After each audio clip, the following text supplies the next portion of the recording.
sen?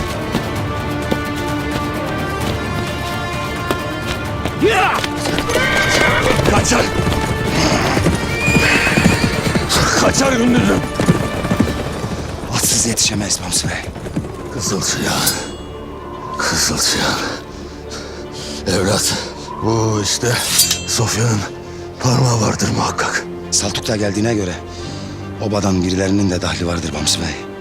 O vakit bütün oklar Dündar'ı gösterir. Öyle ya. Ya Dündar Alişar'la işbirliği ettiyse? Emmim bizimleydi.